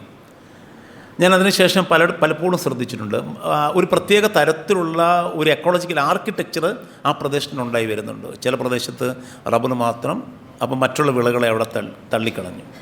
ഇപ്പം കപ്പ വാട്ടുന്നതിൻ്റെയൊക്കെ അല്ലെങ്കിൽ കപ്പ വേവിക്കുന്നതിൻ്റെയൊക്കെ മണം മാറി ആ സമയത്ത് ഷീറ്റ് അടിക്കുന്നതിൻ്റെ മണമായിട്ട് മാറുക. കാഞ്ഞിരപ്പള്ളിയുടെ പ്രത്യേക രീതിശാസ്ത്രം അനുസരിച്ചിട്ട്, ഒരു ആർക്കിടെക്ചർ അനുസരിച്ചിട്ട് പ്രത്യേക സ്ഥലത്ത് ആ റബ്ബർ തോട്ടത്തിനകത്ത് തന്നെ ഒരു റബ്ബർ ഷീറ്റ് അടിക്കുന്ന ഒരു പുര, ആ റബ്ബർ ഷീറ്റ് അടിക്കുന്ന പുരയിൽ നിന്ന് ഒഴുകി വരുന്ന മലിനജലം, അതുണ്ടാക്കുന്ന ഗന്ധം, അതിനുശേഷം റബ്ബർ ഷീറ്റടിച്ച് മുറ്റത്ത് അയയിൽ കൊണ്ട് ഇട്ട് കഴിയുമ്പോഴുള്ള ആ മുറ്റത്ത് മൊത്തം ഉണ്ടാകുന്നൊരു ഗന്ധം, പിന്നീട് അത് ഉണക്കുപുരയിലേക്ക് കൊണ്ടുപോകുമ്പോൾ ഉണ്ടാകുന്നൊരു ഗന്ധം. കാഞ്ഞിരപ്പള്ളിക്ക് ഒരു സ്മെൽസ്കേപ്പ് ഉണ്ടായത് സത്യത്തിൽ ഈ റബ്ബർ പ്ലാന്റേഷൻസ് വന്നതോടുകൂടിയാണ്, പ്രത്യേക തരത്തിൽ. ആ ഗന്ധവുമായിട്ട് അവർ വളരെ എന്താ പറയുന്നത്, നമ്മളിപ്പോൾ കാലാവസ്ഥയുമായിട്ട് താതാമ്യം പ്രാപിക്കുക എന്ന് പറഞ്ഞതുപോലെ അക്ലിമറ്റൈസ് ചെയ്യുന്നു എന്ന് പറയുന്നതുപോലെ ആ ഗന്ധവുമായിട്ട് അവർ അക്ലിമറ്റൈസ് ചെയ്തു. ആ ഗന്ധം അവർക്ക് പ്രത്യേക രീതിയിലുള്ള ഉണർവും പ്രചോദനവും നൽകി എന്ന് വേണമെങ്കിൽ പറയാനായിട്ട് സാധിക്കും. ആ ഗന്ധം അവർക്ക് സുഗന്ധമായി മാറി എന്നുള്ളതാണ്. റബ്ബർ ഷീറ്റിന് വില കുറയുന്ന സമയത്ത് അത് പിന്നീട് ദുർഗന്ധമായിട്ട് മാറിയൊരവസ്ഥ ഉണ്ടാകുന്നുണ്ട്. അപ്പോൾ ഒരേ സമയം തന്നെ ഒരു എക്കണോമിക് ഐറ്റത്തിനെ, ഒരു സാമ്പത്തിക ഉൽപ്പാദനത്തിലൂടെ ഒരേ സമയം തന്നെ 2 തരത്തിലുള്ള ഗന്ധാനുഭവങ്ങളെ ഉണ്ടാക്കിയെടുക്കുവാനായിട്ട് സാധിക്കുന്നു എന്നുള്ളതാണ്. പക്ഷേ എന്തായാലും ഒരു വ്യത്യസ്ത ഗന്ധത്തിനെ അവിടെ ഉണ്ടാക്കിയെടുക്കുവാനായിട്ട് ഈ റബ്ബറിന് സാധിച്ചു എന്നുള്ളതാണ്. ഇത് വ്യവസായ വിപ്ലവത്തെ തുടർന്നുള്ള മൂലധനത്തിൻ്റെ ഒഴുക്ക് മൂലം ഉണ്ടായ ഒരു മാറ്റമാണ്. അതാണ് മൂന്നാറിൽ സാധ്യമായത്, വയനാട്ടിൽ സാധ്യമായത്, കാഞ്ഞിരപ്പള്ളിയിലും ഏതെങ്കിലും ഒരു ചെറിയ ലൊക്കാലിറ്റി എടുത്താലും നമുക്കതിനെ മനസ്സിലാക്കുവാനായിട്ട് സാധിക്കും. പക്ഷേ വ്യവസായ വിപ്ലവത്തിലൂടെ മറ്റൊരു ഗന്ധാനുഭവത്തെക്കുറിച്ച് ഗന്ധചരിത്രകാരന്മാർ പറയുന്നുണ്ട്. ഉദാഹരണത്തിന് പണ്ട് നമ്മുടെ ഇവിടെ തീവണ്ടിയൊക്കെ, ഈ കൽക്കരി തീവണ്ടി ഓടിയിരുന്ന കാലഘട്ടത്തിൽ തീവണ്ടി ഓടിക്കഴിഞ്ഞതിന് ശേഷം ആ ഭാഗത്ത് ചെന്ന് നിൽക്കുകയാണെങ്കിൽ ഈ കൽക്കരി കത്തിയതിൻ്റെ ഒരു മണം നമുക്ക് കിട്ടാറുണ്ട്. അതുപോലെ ഈ പാളത്തിൽ 2ഉം മെറ്റലായതുകൊണ്ട്, ഇതിൻ്റെ ചക്രവും അതുപോലെ തന്നെ പാളവും മെറ്റലായതുകൊണ്ട് ആ മെറ്റലിനെ ഈ ഫ്രിക്ഷനിൽ ഇത് ഓടുന്ന സമയത്തുള്ള ഒരു പ്രത്യേക ടെമ്പറേച്ചറിൽ ഈ ട്രെയിൻ ഓടുന്ന സമയത്തുണ്ടാകുന്നൊരു ഗന്ധമുണ്ട്. ആ ഗന്ധം നമുക്ക് അനുഭവിക്കാനായിട്ട് സാധിച്ചിട്ടുണ്ട്. എൻ്റെയൊക്കെ കുഞ്ഞുനാളിൽ അത്തരത്തിലുള്ള ഒരു ഗന്ധം എനിക്കുണ്ട്. ട്രെയിൻ പോയി കഴിയുമ്പോൾ അവിടെ പോയി നിൽക്കുകയാണെങ്കിൽ ഈ കൽക്കരിയുടെ ഗന്ധവും അതുപോലെ തന്നെ ഈ പാളങ്ങൾ ചൂടായതിൻ്റെ ഗന്ധവും നമുക്ക് അനുഭവിക്കാനായിട്ട് സാധിച്ചിട്ടുണ്ട്. ആ കാലഘട്ടത്തിൽ ജനങ്ങൾ പറഞ്ഞുകൊണ്ടിരുന്നത്, ഈ റെയിൽവേക്ക് ഇൻട്രൊഡ്യൂസ് ചെയ്യുന്ന സമയത്ത് പറഞ്ഞുകൊണ്ടിരുന്നത്, ഇത് വലിയ പ്രോഗ്രസ്സാണ്, ഇത് വലിയ മാറ്റങ്ങൾക്ക് വഴി തെളിക്കുമെന്നാണ്. അതിനെക്കുറിച്ചുള്ള ഗന്ധബോധം പലർക്കും കിട്ടിയ സമയത്ത് ഈ ട്രെയിനിനെ പ്രയോഗിച്ച ആൾക്കാർ നമുക്കിവിടെയുണ്ട്. ഈ ട്രെയിനിനെ സാമൂഹിക മാറ്റത്തിന് വേണ്ടി ഉപയോഗിച്ച ആൾക്കാർ നമ്മുടെ ഇടയിലുണ്ട്. ഉദാഹരണത്തിന് ഗാന്ധി ട്രെയിനിൽ സഞ്ചരിച്ചാണ് ഈ മാറ്റങ്ങൾ മുഴുവൻ ഇന്ത്യയെ പൂർണ്ണമായി അദ്ദേഹം മനസ്സിലാക്കുന്നത്. ശ്രീനാരായണ ഗുരുവും ട്രെയിനിൽ സഞ്ചരിച്ചാണ് ശരിക്കും പറഞ്ഞാൽ പല സമയങ്ങളിലും ഈ ഇതിൻ്റെ ഗന്ധാനുഭവത്തിനെ വിട്ടിട്ട് ട്രെയിനകത്തുള്ള വ്യവഹാരങ്ങളെ കുറിച്ചിട്ട് നമുക്കറിയാം. ശ്രീനാരായണ ഗുരു ട്രെയിനിൽ ഒരു ദിവസം യാത്ര ചെയ്യുന്ന സമയത്താണ് ഒരു നമ്പൂതിരി അദ്ദേഹത്തോട് ചോദിക്കുന്നുണ്ട്, എന്താണ് നിങ്ങളുടെ ജാതി എന്ന് ചോദിക്കുന്നുണ്ട്. അപ്പം അദ്ദേഹം അതിന് ഉത്തരവായിട്ട് പറയുന്നത്, നിങ്ങൾക്ക് കണ്ടാലും അറിഞ്ഞില്ലെങ്കിൽ കേട്ടാൽ എങ്ങനെ മനസ്സിലാകുമെന്നാണ് ചോദിക്കുന്നത്. ഞാൻ പറയുന്നത്, ഒരേ സമയം തന്നെ ഒരു ആധുനികതയുടെ പ്രതീകാത്മകമായ ഒരു പ്രതീകമായി മാറിയ ഈ തീവണ്ടി, ആ തീവണ്ടി ചരിത്രത്തിന് മറ്റൊരു കഥ കൂടി നമുക്ക് പറയുവാനുണ്ട്. അതായത് നമുക്ക് മനസ്സിലാകുന്ന സാമൂഹികതയിൽ നമുക്ക് മനസ്സിലാകുന്ന ഒരു ഗന്ധാനുഭവവും അതുപോലെ ഒരു ഉയർന്ന സാമൂഹികതയിൽ ഈ ഗന്ധാനുഭവത്തെ വിട്ടിട്ട് ഈ ആധുനിക യാത്രാ രീതികളെയൊക്കെ അവലംബിച്ചിരുന്ന ചിന്തകന്മാരുടെ ചിന്തയിലൂടെ ഉണ്ടായ ഒരു സാമൂഹിക മാറ്റവും, 2 തരത്തിലുള്ള ഒരു മാറ്റങ്ങൾ നമുക്ക് ഇതിനെക്കുറിച്ച് മനസ്സിലാക്കുവാനായിട്ട് സാധിക്കുന്നുണ്ട്. ഇങ്ങനെ ചരിത്രത്തിലുടനീളം ഗന്ധത്തിൻ്റെ ഒരു ഭൂപ്രദേശത്തെ മാറ്റിയ ഒരു വലിയ ആധുനികതയുടെ വരവ് നമുക്ക് ഉണ്ടായിട്ടുണ്ട്. അതിനെയാണ് മോഡേണിറ്റിയുടെ വരവ്, മോഡേണിറ്റി എങ്ങനെയാണ് ഗന്ധത്തെ മാറ്റിയത് എന്ന് പറയുന്നത്. ഈ തീവണ്ടി ഒരു ഉദാഹരണമാണ്. അതുപോലെ തന്നെ മറ്റ് പ്ലാന്റേഷൻസ് ഒരു ഉദാഹരണമാണ്. നമ്മളുടെ പ്ലാന്റ് സസ്യജാലങ്ങളെക്കുറിച്ചിട്ടുള്ള നമ്മുടെ ബോധവും അതുപോലെ അതുണ്ടാക്കുന്ന ഗന്ധവും ഒക്കെ അതിന് ഉദാഹരണങ്ങളായി നിൽക്കുന്ന, പ്രതീകങ്ങളായിട്ട് നിൽക്കുന്ന ചില കാര്യങ്ങളാണ്. ഇനി വളരെ ലേറ്റസ്റ്റ് ആയിട്ട് ഇപ്പോൾ ഉദാഹരണത്തിന് നമ്മൾ നോക്കുകയാണെങ്കിൽ ഈ ഗന്ധ അനുഭവത്തെക്കുറിച്ചിട്ടുള്ള മാറ്റങ്ങൾ എനിക്ക് തോന്നുന്നു നിങ്ങൾക്കൊക്കെ ഏറ്റവും കൂടുതൽ അനുഭവിക്കാൻ പറ്റിയിട്ടുള്ളൊരു മാറ്റത്തെക്കുറിച്ച് ഞാൻ പറയാം. നിങ്ങൾക്കത് നേരത്തെ ആ അനുഭവം ഉണ്ടോയെന്ന് എനിക്കറിയില്ല. കാര്യം നമ്മുടെ മലയാളത്തിലെ കൊട്ടകകൾ, തിയേറ്ററുകളിൽ 1970കളിലും 80കളിലും ഒക്കെ നിറഞ്ഞു നിന്ന ഒരു ഗന്ധമുണ്ട്. ഈ കൊട്ടക എന്ന് പറയുന്ന സിനിമാശാലയ്ക്കുള്ളിൽ നിറഞ്ഞു നിന്ന ഒരു ഗന്ധമുണ്ട്. ആ ഗന്ധം എന്ന് പറയുന്നത് നിലക്കടലയുടെ ഗന്ധമായിരുന്നു. കയറിക്കഴിഞ്ഞാൽ അന്നേരം ഞാനൊക്കെ എൻ്റെ കൊച്ചുനാളിലൊക്കെ സിനിമ കാണാനൊക്കെ കയറുന്ന സമയത്ത് കൊട്ടകയിൽ നിറഞ്ഞു നിന്നിരുന്നൊരു ഗന്ധമാണ് നിലക്കടലയുടെ ഗന്ധം എന്ന് പറയുന്നത്. ഈ നിലക്കടല ഗന്ധത്തിൽ നിന്നും നമ്മൾ ഇന്നുള്ള ഈ സിനി പ്ലസ് അല്ലെങ്കിൽ ഏറ്റവും പ്രധാനപ്പെട്ട മാളിലുള്ള സിനിമാശാലകളിലേക്ക് ചെല്ലുമ്പം വലിയൊരു മാറ്റം പോപ്കോണിൻ്റെ ഗന്ധമായിട്ട് മാറുന്നുണ്ട്. ഇപ്പം ഞാൻ പറയുന്നത് നമ്മൾ നിത്യേന കാണുന്ന, നിത്യജീവിതത്തിൽ കാണുന്ന ചില ഗന്ധങ്ങളുടെ പ്രകൃതത്തിൻ്റെ അതിൻ്റെ മാറ്റത്തെക്കുറിച്ച് പഠിക്കുമ്പോൾ അതിൻ്റെ അടിസ്ഥാനപരമായ ഒരു കാര്യം തീർച്ചയായിട്ടും ഈ സാമ്പത്തിക മാറ്റങ്ങളാണ് എന്ന് മനസ്സിലാക്കേണ്ടതായി നമുക്ക് വരുന്നുണ്ട്. അങ്ങനെ ഗന്ധത്തിൻ്റെ മാറ്റം ഞാൻ നേരത്തെ ആദ്യം പറഞ്ഞ ഓൾഫാക്ടറി മാപ്പിങ്ങിൽ തൊട്ട് ഇങ്ങോട്ട് മധ്യകാലഘട്ടത്തിലെ ഫൗൾ ഫ്രാഗ്രൻ്റ് വ്യത്യാസങ്ങൾ തൊട്ട് ആധുനിക കാലഘട്ടത്തിൽ അല്ലെങ്കിൽ വ്യവസായ വിപ്ലവത്തിൽ പുരോഗതിയുമായിട്ട് ബന്ധപ്പെട്ട ഗന്ധത്തെക്കുറിച്ചിട്ട്, ഹെൽത്തും ഹൈജീനുമായിട്ടുള്ള ഗന്ധത്തെക്കുറിച്ചിട്ടുള്ള വ്യത്യാസങ്ങളെക്കുറിച്ച് നമ്മൾ ഇന്നത്തെ കാലഘട്ടത്തിൽ, നമ്മൾ ജീവിക്കുന്ന ഈ കാലഘട്ടത്തിൽ, ഈ ദ്രാവക ആധുനികത എന്ന് സിഗ്മണ്ട് ബോമാൻ പറയുന്ന ഈ കാലഘട്ടത്തിലെ ഗന്ധാനുഭവം തീർത്തും മറ്റൊന്നാണ് എന്നാണ് ഞാൻ പറയുന്നത്. ഇന്ന് നമുക്ക് ഉച്ചവരെ ഉണ്ടാകുന്ന ഒരു ഗന്ധാനുഭവം ആയിരിക്കില്ല നാളെ രാവിലെ നമുക്കുണ്ടാകുന്നത്. വളരെ റാപ്പിഡായിട്ട് മാറിക്കൊണ്ടിരിക്കുന്നൊരു ഗന്ധാനുഭവം നമുക്ക് സംഭവിക്കുന്നുണ്ട്. ഇങ്ങനെ ഗന്ധ മാറ്റങ്ങളെക്കുറിച്ചിട്ടുള്ള ഈ ചരിത്രം പറയുമ്പോൾ ഏറ്റവും പ്രധാനപ്പെട്ട മറ്റൊരു കാര്യം എനിക്ക് നിങ്ങളോട് പറയാനുള്ളത്, ഇതിൽ നിന്നും നാം മനസ്സിലാക്കി എടുക്കുന്ന ഒരു ട്രൂത്ത് അല്ലെങ്കിൽ ഹിസ്റ്റോറിക്കൽ ട്രൂത്ത് എന്ത് എന്നുള്ളതാണ്. ഗന്ധാനുഭവം നമ്മുടെ കേരള ചരിത്രത്തിൻ്റെ ജാതിബോധത്തിൽ എന്തെങ്കിലും മാറ്റങ്ങൾ സംഭവിച്ചിട്ടുണ്ടോ എന്നുള്ളതാണ്. 19ാം നൂറ്റാണ്ടിലെ കേരളത്തിനെ നമ്മൾ ഒറ്റ അടിക്കൊരു സ്ട്രീമായിട്ട് നമ്മൾ എടുക്കുകയാണെങ്കിൽ 19ാം നൂറ്റാണ്ടിലെ കേരളത്തിലും നമ്മൾ തൊട്ടുകൂടായ്മ, തീണ്ടിക്കൂടായ്മ, അല്ലെങ്കിൽ കണ്ടുകൂടായ്മ, അൺടച്ചബിലിറ്റി, അൺഅപ്രോച്ചബിലിറ്റി, അൺസിയബിലിറ്റി, ഇതിനകത്തൊക്കെ ശരീരങ്ങളെ മാറ്റി നിർത്തുന്ന ഒരു രാഷ്ട്രീയമുണ്ടായിരുന്നു എന്നുള്ളതാണ്. ഇത്ര അടി പുലയരെ മാറ്റി നിർത്തുക, ഇത്ര അടി പറയരെ മാറ്റി നിർത്തുക, ഈഴവരെ മാറ്റി നിർത്തുക എന്ന് നമ്മൾ മനസ്സിലാക്കിയിട്ടുണ്ട്. ഇതിനകത്തൊരു ഓൾഫാക്ടറി വിജിലൻസ് ഉണ്ടായിരുന്നു എന്ന് നമുക്ക് കൃത്യമായിട്ട് മനസ്സിലാക്കുവാനായിട്ട് സാധിക്കും. അതാണ് ഒരു ബ്രാഹ്മണൻ അല്ലെങ്കിൽ ഒരു നമ്പൂതിരിക്ക് അദ്ദേഹം നടന്നു വരുന്ന വഴിയിൽ മറ്റ് യാതൊരു ശരീരങ്ങളും ഉണ്ടായിരിക്കരുത്. ആ ശരീരങ്ങൾ ദൂരെ മാറി നിൽക്കണം എന്നുള്ളതാണ്. അപ്പം നമ്മൾ കണ്ടാൽ അല്ലെങ്കിൽ തൊട്ടാൽ അശുദ്ധമാകും എന്നുള്ളത്, ആ ഒരു ഇംപ്യൂരിറ്റി അല്ലെങ്കിൽ ആ ഒരു അശുദ്ധത എന്ന് പറയുന്നത്, ആ ഗന്ധം ഏറ്റാൽ പോലും അശുദ്ധമാകും എന്നൊരു കാഴ്ചപ്പാടുണ്ടായിരുന്നു. കാരണം നിങ്ങൾക്കറിയാം, നമ്മളൊരു ബ്രാഹ്മണനെക്കുറിച്ച് പറയുമ്പോൾ അദ്ദേഹത്തിന് തിരുമേനി എന്നാണ് നമ്മൾ സാധാരണ പറയുന്നത്. തിരുമേനി അല്ലെങ്കിൽ അവരുപയോഗിക്കുന്ന ചന്ദനം അല്ലെങ്കിൽ തൈലങ്ങൾ, ഇങ്ങനെയുള്ള സംഗതികളൊക്കെ അവരെ ശുദ്ധീകരിക്കുകയും പ്രത്യേക തരത്തിലുള്ള ഒരു ഗന്ധത്തിനുടമകളാക്കി മാറ്റുകയും ചെയ്യുന്നുണ്ട്.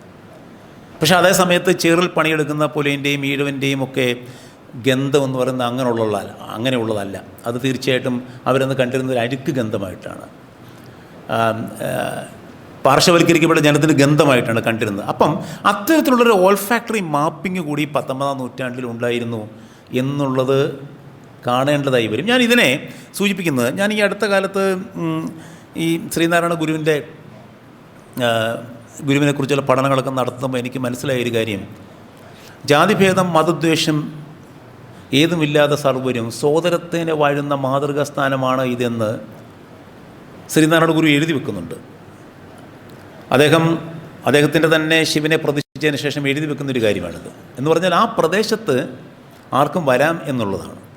അപ്പോൾ ആ പ്രദേശത്തേക്ക് നിങ്ങൾ അന്ന് വരെ കണ്ടിരുന്ന നല്ല ശരീരങ്ങൾ മാത്രമല്ല, നല്ല ഗന്ധം മാത്രമല്ല, ഏത് ശരീരങ്ങൾക്കും ആ പ്രദേശത്തേക്ക് വരാം എന്നൊരു കാഴ്ചപ്പാടാണ് സത്യത്തിൽ ശ്രീനാരായണ ഗുരു നൽകിയത്.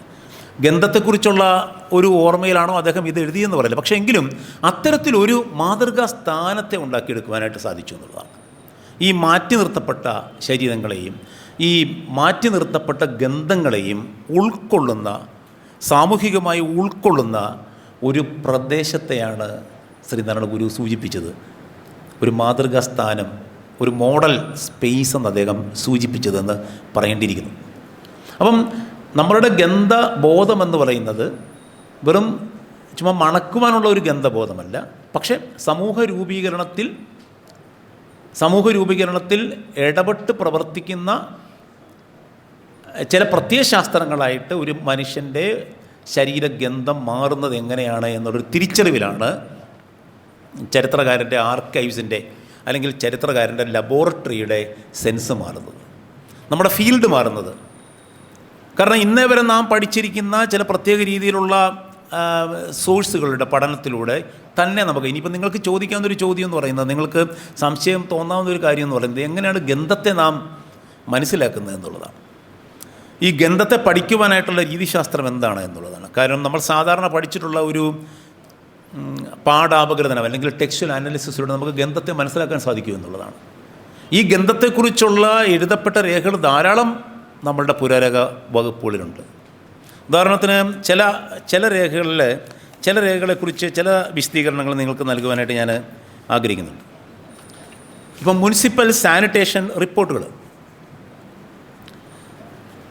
നമ്മുടെ ആർക്കൈവ്സ് ധാരാളം ഇരിപ്പുണ്ട്. ഞാനൊക്കെ റിസർച്ച് ചെയ്യുന്ന സമയത്തും ഞാൻ ഇത്തരത്തിലുള്ള റിപ്പോർട്ടുകൾ കണ്ടെങ്കിലും എൻ്റെ വിഷയമല്ല എന്ന ബോധത്തിൽ ആ കാലഘട്ടത്തിൽ എൻ്റെ ചരിത്രബോധം അത്ര വളർന്നിട്ടില്ലാത്തതുകൊണ്ട് ഇതെൻ്റെ വിഷയമല്ലല്ലോ, അതുകൊണ്ട് ഈ ഡേറ്റ ഞാൻ നോക്കണ്ട എന്നൊരു തീരുമാനത്തിലാണ് എത്തിയിരുന്നത്.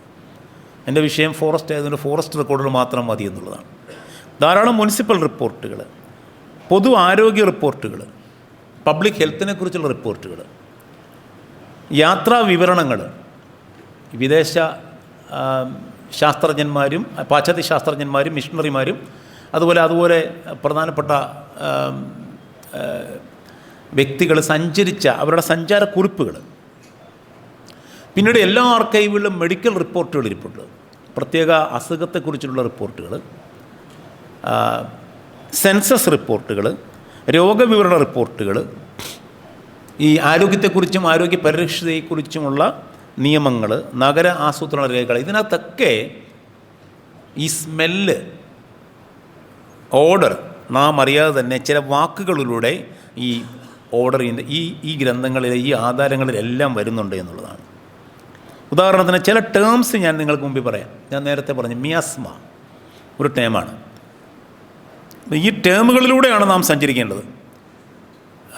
ഇതിൽ നിന്നും നമുക്കൊരു ഗന്ധാനുഭവം ഉണ്ടാകണമെന്നുള്ളതാണ് ഞാൻ പറയുന്നത്. ഈ ടേമുകളിലൂടെ, ഈ വാക്കുകളിലൂടെ, ആശയങ്ങളിലൂടെ കഴിഞ്ഞ കാലഘട്ടത്തെക്കുറിച്ചുള്ളൊരു ഗന്ധാനുഭവം നമുക്കുണ്ടാകണമെന്നുള്ളതാണ്. ഇത് വലിയ പ്രയാസമുള്ളൊരു കാര്യമാണ്. പക്ഷേ ഇന്ന് ചില വിദേശ രാജ്യങ്ങളിൽ ഇത്തരത്തിലുള്ള മ്യൂസിയങ്ങൾ ഉണ്ടായിട്ടുണ്ട്. നിങ്ങൾക്കൊരു മ്യൂസിയത്തിലേക്ക് കയറുമ്പോൾ 19-ാം നൂറ്റാണ്ടിലെ യൂറോപ്പിനെ അതിനെ ശ്വസിക്കുവാനായിട്ട് സാധിക്കും. അതിൻ്റെ ഗന്ധാനുഭവം നിങ്ങൾക്ക് കിട്ടുമെന്നുള്ളതാണ്. ചില കപ്പലുകൾ, യുദ്ധക്കപ്പലുകളൊക്കെ മ്യൂസിയങ്ങളായിട്ട് മാറിയിട്ടുണ്ട്. ആ കപ്പലുകളുടെ വ്യത്യസ്ത ഭാഗങ്ങളിൽ ചെല്ലുമ്പം, ഒരു ഭാഗത്ത് ചെല്ലുമ്പം ആ ഭാഗത്ത് ബേക്കണെ റോസ്റ്റ് ചെയ്തിരുന്ന സ്ഥലത്ത് ചെല്ലുമ്പം ആ ബേക്കണെ റോസ്റ്റ് ചെയ്തതിൻ്റെ ഒരു സ്മെല്ലാണ് നമുക്ക് കിട്ടുന്നത്. അപ്പോൾ അങ്ങനെ വ്യത്യസ്ത ഭാഗങ്ങളിൽ ഒരു നാവികൻ്റെ റൂമിൽ ചെല്ലുമ്പോൾ ആ നാവികൻ ഉപയോഗിച്ചിരുന്ന ചില വൈൻ്റെ സ്മെല്ലായിരിക്കും നമുക്ക് കിട്ടുന്നത്. അപ്പോൾ അത്തരത്തിലുള്ള ആ ഗന്ധ ലോകത്തിലേക്ക് നമുക്ക് പോകാനായിട്ട് സാധിക്കുന്നുണ്ട്. ചില മ്യൂസിയങ്ങളിൽ ചില എക്യുപ്മെൻസിലൂടെ തന്നെ നമുക്ക് അത് മണക്കുവാൻ ഉള്ളൊരു സാഹചര്യം. ഇപ്പോൾ 19-ാം നൂറ്റാണ്ടിലെ ഗന്ധാനുഭവത്തെ മണക്കുവാനായിട്ട് നമുക്ക് സാധിക്കുമെങ്കിൽ, ഇപ്പം 19-ാം നൂറ്റാണ്ടെന്ന് പറഞ്ഞ സിനിമ കാണുന്ന സമയത്ത് ഇപ്പം വിദേശ രാജ്യങ്ങളിലൊക്കെ അത്തരത്തിലുള്ള സിനിമാശാലകൾ വന്നു തുടങ്ങിയിട്ടുണ്ട്. ആ ഗന്ധത്തെ വമിപ്പിക്കുന്ന പ്രത്യേക ഗന്ധത്തെ നമുക്ക് മനസ്സിലാക്കുവാൻ കൂടി സാധിക്കും. അപ്പോൾ അത്തരത്തിലുള്ള മ്യൂസിയങ്ങൾ ധാരാളമുണ്ട്. പക്ഷേ അത് എൻറ്റയർലി വേറൊരു ടെറയിലാണ് നിൽക്കുന്നത്. ഉദാഹരണത്തിന് പക്ഷേ വാക്കുകളിലൂടെ, ഇപ്പം ഉദാഹരണത്തിന് മിയാസ്മ, ശുചിത്വം, സാനിറ്റേഷൻ. മറ്റൊരു പ്രധാന വാക്ക് കണ്ടേജിയൻ എന്നുള്ളതാണ്. കണ്ടേജിയൻ എന്ന വാക്കിൽ എന്തിനെയാണ് നിങ്ങൾ കണ്ടേജിയൻ ചെയ്യാൻ ആഗ്രഹിക്കുന്നതെന്ന്, എന്തിനാണ് നിങ്ങൾ വിലക്കുവാനായിട്ട് ആഗ്രഹിക്കുന്നത്? കണ്ടേജിയൻ.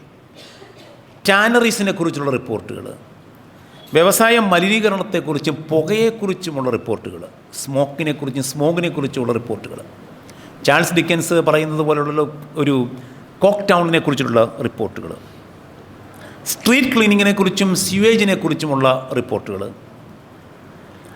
വനത്തിൻ്റെ പ്രത്യേക രീതിയിലുള്ള ഗന്ധത്തെക്കുറിച്ചുള്ള റിപ്പോർട്ടുകളുണ്ട്. ഇപ്പം ടി എഫ് ബോർദിലിൻ്റെ ട്രാവൻകൂർ ഫോറസ്റ്റിനെ കുറിച്ചുള്ള റിപ്പോർട്ടിനകത്ത് വനത്തിന് ഗന്ധത്തെക്കുറിച്ച് പറയുന്നുണ്ട്.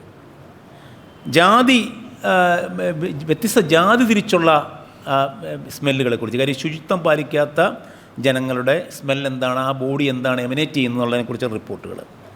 പിന്നീട് പെർഫ്യൂമുകളെക്കുറിച്ചും അത്തരത്തിലുള്ള നമുക്ക് ഫ്രാഗ്രൻസ് സ്മെല്ല് തരുന്ന ചില വസ്തുവകകളെക്കുറിച്ചുമുള്ള റിപ്പോർട്ടുകൾ. ഇങ്ങനെയുള്ള റിപ്പോർട്ടുകളൊക്കെ ധാരാളം നമ്മളുടെ ആർക്കൈവ്സുകളിലുണ്ട് എന്നുള്ളതാണ് ഏറ്റവും പ്രധാനപ്പെട്ട ഒരു കാര്യം. ഇന്ന് വരെ ആ രീതിയിലൊരു പഠനം സംഭവിച്ചിട്ടില്ല. നമ്മൾ പഠിക്കുമ്പോൾ രാഷ്ട്രീയ ചരിത്രവും സാമ്പത്തിക ചരിത്രവും ഒക്കെ പഠിക്കുന്നതിൻ്റെ കൂടെ ഇതിനെ കൂടെ തന്നെ ഇത്തരത്തിലുള്ള ആധാര ഗ്രന്ഥങ്ങൾ, രേഖകൾ വായിക്കുന്ന സമയത്ത് തന്നെ ഈ റിപ്പോർട്ടുകൾ നമ്മുടെ കയ്യിലൂടെ വന്നു പോകുന്നുണ്ട്. പക്ഷേ നമ്മൾ ശ്രദ്ധിക്കാതെ പോവുകയാണ്. കാര്യം എന്താണെന്ന് വെച്ച് കഴിഞ്ഞാൽ ചരിത്രത്തിൽ മാറുന്ന രീതിശാസ്ത്രത്തെക്കുറിച്ചുള്ള ബോധമില്ലായ്മയാണ് നമ്മുടെ ഏറ്റവും വലിയ പ്രശ്നം എന്ന് പറയുന്നത്. എന്തൊക്കെയാണ് പുതിയ നവചരിത്ര പഠനങ്ങളിലുള്ള മാറ്റങ്ങൾ എന്നുള്ളത്. ഇപ്പം നമ്മൾ മലയാളത്തിൽ പ്രത്യേകം ഇപ്പോൾ ട്രാവൻകൂർ അല്ലെങ്കിൽ കൊച്ചിൻ സ്റ്റേറ്റിലെ റിപ്പോർട്ടുകൾ നോക്കുകയാണെങ്കിൽ അശുദ്ധ ശരീരങ്ങളെക്കുറിച്ചുള്ള റിപ്പോർട്ടുകളുണ്ട്. ഇന്ത്യയിലെ ഒരു പ്രത്യേക വിഭാഗത്തെക്കുറിച്ചുള്ള ഒരു റിപ്പോർട്ടിൻ്റെ പേര് തന്നെ ഇന്ത്യൻ ക്രിമിനൽ ട്രൈബ്സ് ആക്ട് എന്നാണ്. ഇന്ത്യൻ ക്രിമിനൽ ട്രൈബ്സ് ആക്ട് അക്രമാസക്തരായിട്ടുള്ള ജനവിഭാഗങ്ങൾ, ആദിവാസികളെക്കുറിച്ചുള്ള റിപ്പോർട്ട് തന്നെ അങ്ങനെയാണ്. തൊട്ടുകൂടായ്മയും തീണ്ടിക്കൂടായ്മയും ആ ഗന്ധത്തിൻ്റെ സാമൂഹിക ശ്രേണീകരണത്തെക്കുറിച്ചുള്ള റിപ്പോർട്ട്, 19ാം നൂറ്റാണ്ടിലെ എൻവയോൺമെൻ്റൽ ഓർഡറിനെക്കുറിച്ച് പോലും, പരിസ്ഥിതിയെക്കുറിച്ച് പോലും, ഒരു സാമൂഹിക ഭൂമികയുടെ ഒരു ഗന്ധത്തെക്കുറിച്ച് പോലും നമുക്ക് മനസ്സിലാക്കുവാനായിട്ട് സാധിക്കും എന്നുള്ളതാണ് ഇത്തരത്തിലുള്ള റിപ്പോർട്ടുകളിലൂടെയും വാക്കുകളിലൂടെയും പോകാനാണ് നമുക്ക് സാധിക്കുന്നത്. ഞാനിതുവരെ പറഞ്ഞതിൻ്റെ ഒരു ആകത്തുക എന്ന് പറയുന്നത്, ഒന്നാമത്തെ കാര്യം എന്ന് പറയുന്നത് ചരിത്ര പഠനത്തിൻ്റെ പ്രകൃതം മാറുന്നതിനനുസരിച്ച് നമുക്ക് ഇന്ന് വരെ പ്രാപ്യമല്ലാത്ത ചില വികാരങ്ങളെയും വിചാരങ്ങളെയും നമുക്ക് മനസ്സിലാക്കുവാനുള്ള ഒരു രീതിശാസ്ത്രം നാം തന്നെ സൃഷ്ടിച്ചെടുക്കേണ്ടതായിട്ട് ഉണ്ട്. 2, ഇപ്പം ഗന്ധം പോലുള്ള പഠനങ്ങളെന്ന് പറയുന്നത് ഗന്ധത്തെക്കുറിച്ചുള്ള പഠനമല്ല, ഗന്ധത്തിൽ നിന്നും ഒരു സാമൂഹികതയെക്കുറിച്ചും സാമൂഹികപരമായ രീതിയിലുള്ള അരികുവൽക്കരണത്തെക്കുറിച്ചും ഉൾക്കൊള്ളലിനെക്കുറിച്ചും ഒക്കെയുള്ള ചരിത്രത്തിലേക്ക് നമുക്ക് പോകുവാനായിട്ട് സാധിക്കും എന്നുള്ളതാണ്. 3, ഇത്തരത്തിലുള്ള ഓർമ്മകളെ തേടിപ്പിടിച്ചെടുക്കുകയാണ് എങ്കിൽ നമ്മുടെ കേരള ചരിത്രത്തിൽ വലിയ മാറ്റങ്ങൾ, ഇന്ന് നമ്മൾ കണ്ടുകൊണ്ടിരിക്കുന്ന ഈ വെറ്റ്ലാൻഡ് പാഡി സെൻട്രിക് അല്ലെങ്കിൽ ടെമ്പിൾ സെൻട്രിക് ആയിട്ടുള്ള ചരിത്രത്തിൽ നിന്നും ഒത്തിരി മുന്നേക്ക് നമുക്ക് പോകാനായിട്ട് സാധിക്കുമെന്നുള്ളതാണ്. വാമൊഴി ചരിത്രവും ഇത്തരത്തിലുള്ള ഗന്ധചരിത്രവുമായിട്ട് അഭേദ്യമായി ബന്ധപ്പെട്ട് നിൽക്കുകയാണ്. നിങ്ങളുടെ ഇടയിലുള്ള വളരെ പ്രായമുള്ള 70 വയസ്സിന് മുകളിലേക്കൊക്കെയുള്ള, അങ്ങനെയാണ് ഓറൽ ഹിസ്റ്റോറിയൻസ് പറയുന്നത്, ആൾക്കാരെ നിങ്ങൾ ഇൻ്റർവ്യൂ ചെയ്യുകയാണെങ്കിൽ പഴയ കാലത്തിൻ്റെ ഗന്ധത്തെക്കുറിച്ച് അവർ ധാരാളം പറയുവാനായിട്ടുള്ള സാധ്യതകളുണ്ട്. ഞാൻ ചില വളരെ മുതിർന്ന സ്ത്രീകളെ ഇൻ്റർവ്യൂ ചെയ്ത സമയത്ത് അവർക്ക് പണ്ട് കാലത്തെ നെല്ലിനെക്കുറിച്ചും, നെല്ല് കൊയ്തിട്ടിരിക്കുന്ന സമയത്ത് അതിൻ്റെ ഒരു പ്രത്യേക സ്മെല്ലാണ്, അത് മെതിക്കുന്ന സമയത്തുള്ള സ്മെല്ല്, ഒരു പ്രദേശത്തിൻ്റെ മൊത്തം സ്മെല്ല്, അവരുടെ ഡോമിനൻ്റ് മെമ്മറിയിൽ, അവരുടെ ഏറ്റവും പ്രധാനപ്പെട്ട ഓർമ്മയിൽ നിൽക്കുന്ന ഏറ്റവും പ്രധാനപ്പെട്ട ഒരു കാര്യം എന്ന് പറഞ്ഞാൽ ഈ പാരിസ്ഥിതികപരമായ രീതിയിലുള്ള ഈ ഗന്ധങ്ങളാണ്. പ്രത്യേക ആഹാരത്തെക്കുറിച്ചുള്ള ഗന്ധങ്ങൾ. പണ്ട് ഞാൻ പലരെയും ഇൻ്റർവ്യൂ ചെയ്ത സമയത്ത് എനിക്ക് മനസ്സിലായൊരു കാര്യം, ഞാൻ വിചാരിച്ചത് അത് എൻ്റെ മാത്രം ഒരു ചിന്തയാണെന്നാണ് വിചാരിച്ചത്. പണ്ട് ഇൻലാൻഡ് എന്ന് പറയുന്ന ഒരു കത്തൊരുപാട് സംഗതിയുണ്ട്. നമ്മൾ ഒരാൾക്ക് എഴുതണമെങ്കിൽ ഇൻലാൻഡിൽ എഴുതി വിടുക എന്ന് പറയും. അന്നൊക്കെ സാധാരണ പശയൊക്കെ വീട്ടിൽ കാണില്ല, അന്ന് ഈ ചോറ് വെച്ചിട്ടാണ് ഈ ഇൻലാൻഡ് ഒട്ടിക്കുന്നത്. അത് ഒട്ടിക്കുന്ന സമയത്ത് അത് വീണ്ടും ആ ലെറ്റർ കിട്ടുന്ന ആൾ ആ ഇൻലാൻഡ് തുറക്കുന്ന സമയത്തുള്ള ഒരു ഗന്ധം ആ വീട്ടിലെ അമ്മയുടെ ഗന്ധമായിട്ടൊക്കെ പലരും ആലോചിച്ചിട്ടുണ്ട്. അങ്ങനെ ഈ ഓർമ്മയിൽ ഇങ്ങനെ അടിയുറച്ച് നിൽക്കുന്ന ചില ഗന്ധങ്ങൾ, നമ്മളുടെ വ്യക്തിപരമായ ഓർമ്മയിലുള്ള ഗന്ധങ്ങൾ പോലും സാമൂഹിക ഓർമ്മയുടെ ഗന്ധമായി മാറും എന്നുള്ളതാണ് ഞാൻ പറയുന്നത്. നിങ്ങൾക്ക് നിങ്ങളുടെ അമ്മയെക്കുറിച്ചോ അല്ലെങ്കിൽ മുത്തശ്ശനെക്കുറിച്ചോ മുത്തശ്ശിയെക്കുറിച്ചുള്ള ഓർമ്മയ്ക്കകത്ത് ഈ ഗന്ധം വരുന്നുണ്ടെങ്കിൽ അതൊരു 100,000 പേരുടെ ഗന്ധവുമായിട്ട് ബന്ധപ്പെടുത്തി നോക്കുമ്പോഴാണ് അത് കേരളത്തിൻ്റെ സാമൂഹിക ഓർമ്മയിലെ ഒരു ഗന്ധമായിട്ട് മാറുന്നത്. ഇങ്ങനെ ഒരു ചെറിയ മൈക്രോ സ്പേസിൽ നിന്ന് പോലും നിങ്ങൾക്ക് ഓർഡറിനെ, ഗന്ധത്തെ, അതിൻ്റെ സാമൂഹികതയെ വ്യത്യസ്ത അടരുകളിലേക്ക് നിങ്ങൾക്ക് വ്യാപിപ്പിക്കുവാനായിട്ട് സാധിക്കും എന്നുള്ളതാണ്. ഞാൻ നേരത്തെ പറഞ്ഞ ഒരു ചെറിയ ഉദാഹരണമാണ് കാഞ്ഞിരപ്പള്ളിയിലെ റബ്ബറിൻ്റെ ഗന്ധം എന്ന് പറയുന്നത്. അത് പുറത്തുള്ള ഒരാൾക്ക് ദുർഗന്ധമാണെങ്കിലും അകത്തുള്ള ആൾക്ക് അത് താതാമ്യം പ്രാപിച്ച് അവരുടെ ജീവിതത്തെ തന്നെ മാറ്റിയ ഒരു വാണിജ്യ കൃഷി ഉൽപ്പാദനത്തിൻ്റെ ഭാഗമായിട്ട് അവരുടെ മെമ്മറി അത് കോൺസ്റ്റിറ്റ്യൂട്ട് ചെയ്യുകയാണ്. ഇങ്ങനെയുള്ള ഗന്ധങ്ങളിലൂടെ ഗന്ധപഠനങ്ങളിലൂടെ പോകുമ്പം കേരളത്തിൻ്റെ ഒരു സാമൂഹിക ചരിത്രത്തെ മാറ്റി വായിക്കുവാനായിട്ട് സാധിക്കും, അതിനെ പുനഃസംഘടിപ്പിച്ച് വായിക്കുവാനായിട്ട് സാധിക്കും എന്നുള്ളതാണ്. നന്ദി, നമസ്കാരം.